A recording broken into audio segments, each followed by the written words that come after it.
चलिए देखिए 66 number question क्या कह रहा है। कह रहा है एक बैग में 280 सिक्के हैं, सिक्का है, बैग है और उस बैग में केवल सिक्का है। ये बैग है, ठीक है ना।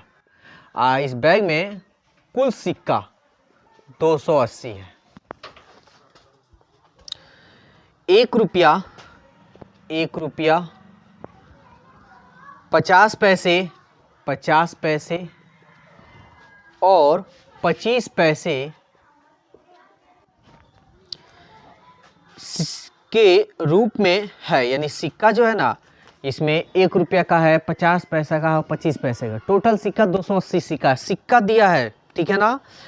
उनका मान यानी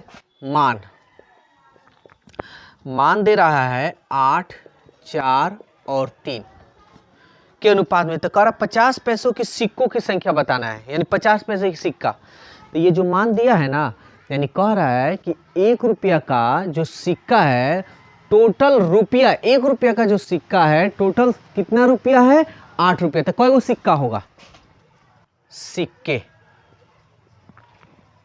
8 को होगा।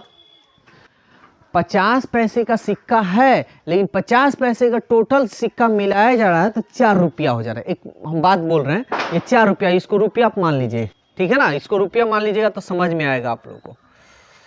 तो ये रुपया तक बात बताइए, 50 पैसे के सिक्के हैं, टोटल 4 रुपया हो रहा है। तो कोई वो सिक्का होगा। तो हम क्या करेंगे कि 4 रुपया में इस 50 से हम क्या करेंगे, भाग कर देंगे। तो भाग करते हैं। तो अब यहाँ 50 पैसे में, इसको रुपया में हम लिख लिए हैं, ठीक है।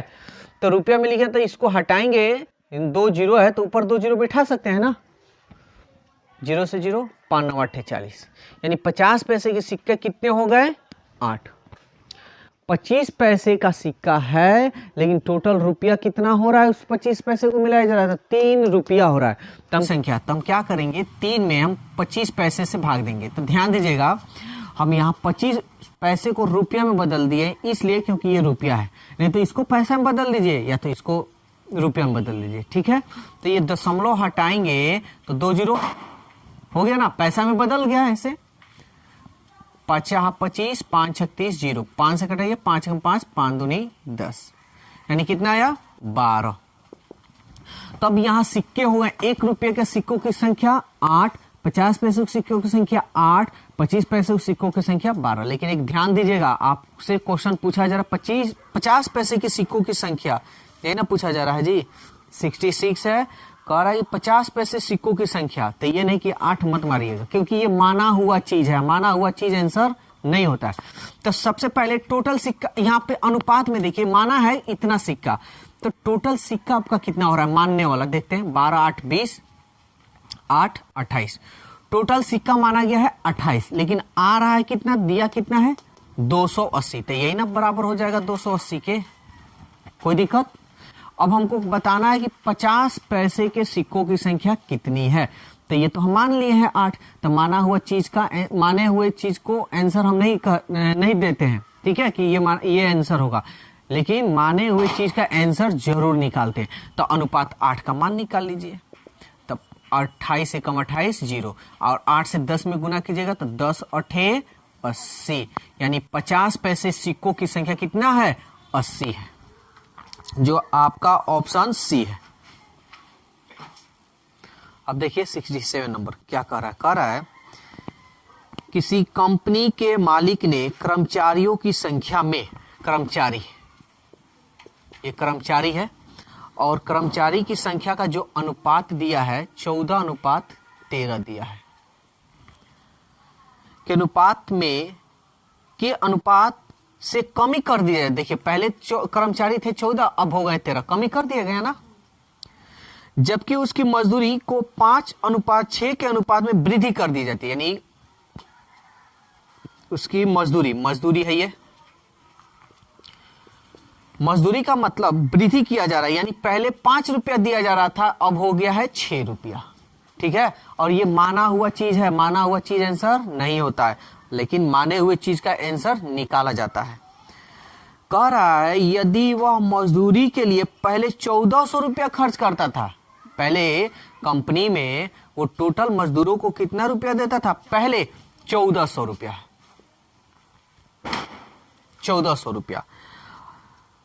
तो अब उसे कितना रुपया खर्च करना होगा, ये बात हो रहा है। तो देखिए पहले मजदूर कितने थे? 14। ये पहले वाला ना है, ये पहला हो गया और ये बाद में हो गया, ठीक है ना। तो पहले मजदूर थे 14, अब एक को दे रहा था 5, तो टोटल कितना रुपया हो जाएगा, कितना खर्च करेगा? 14 5 70, यानी अनुपात ये माना गया है, मानने वाला आंसर नहीं होता है। तो 70 टोटल पहले कितना रुपया खर्च करता था? 70 रुपया। लेकिन अब कितना कर रहा है? लेकिन कर कितना रहा था? 1400 दिया है कि 1400 रुपया कर रहे थे, ना 70 का मान 1400 रुपया होगा। तो सवाल में ये कह रहा है कि उसे कितने रुपए खर्च करना होंगे अब। तो अभी देखिए अभी मजदूर हो गए हैं 13 और एक को दे रहा है 6, तो 13 6 78। अब कितना रुपया खर्च करेगा? 78 रुपया। तो आपको 78 का मान निकालना होगा, ठीक है। तो निकालते हैं, कैसे निकालते हैं? तो ऐसे भी कटा सकते हैं, 1400 इसको इसमें हम गुना करते हैं 78, इसको बट्टा में 0 से 0, 7 दूनी 14, 0, 2 8 16, 2 7 14 और 1 15, 1 0 है तो 0। कितना रुपया अब खर्च करना पड़ेगा? 1560, ठीक है, जो आपका ऑप्शन ए है। चलिए क्वेश्चन नंबर 68 देखिए, ये जो क्वेश्चन है ये आपके एग्जाम में आया हुआ क्वेश्चन है, ठीक है ना।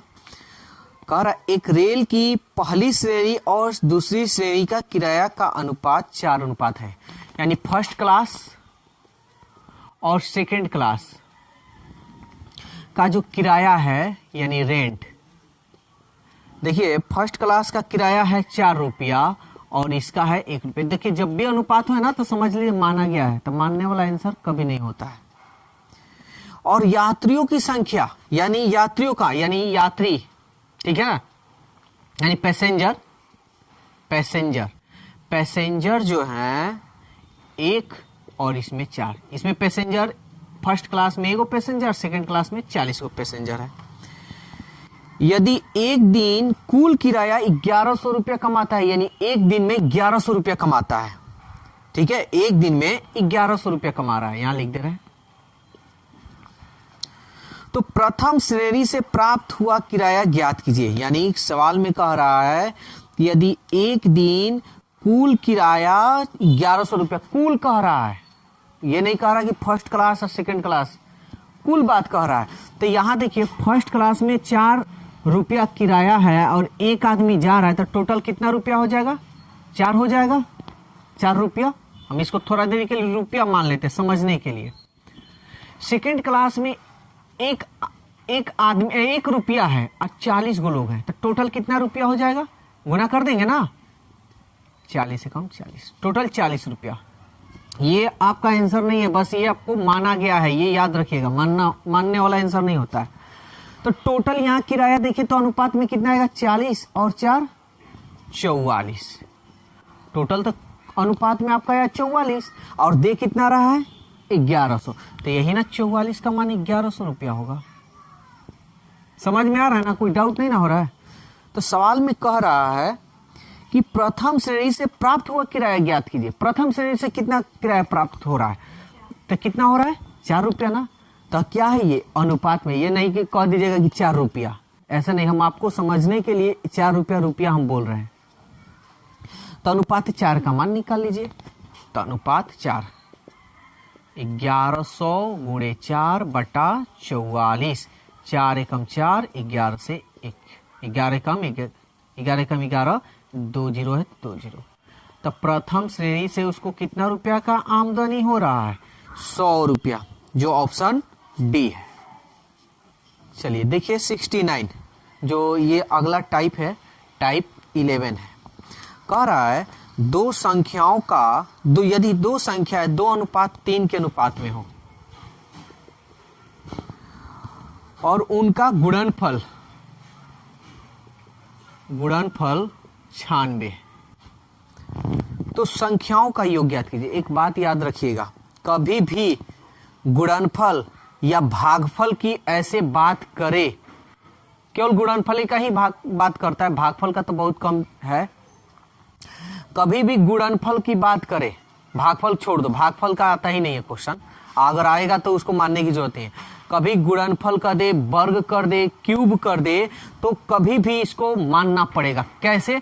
तो इसमें बस तुमको x लगा देना है, x, ठीक है, x कर लोगे काम कंप्लीट हो जाएगा, अब कोई दिक्कत नहीं।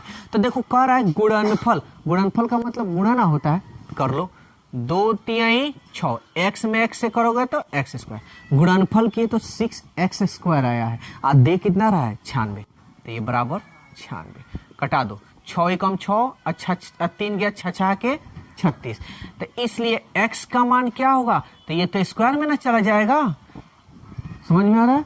और 16 का वर्गमूल 4। अब जो पूछ रहा है निकाल लो। कह रहा है कि तो संख्याओं का योग, योग में योग कह रहा है, तो योग में कोई दिक्कत नहीं, तो दोनों संख्या को जोड़ोगे तो कितना होगा, 2 गो x और 3 गो x, 5 गो x होगा ना, और x का मान क्या निकला है 4, तो 5 गुणे 4, 5 चौके 20।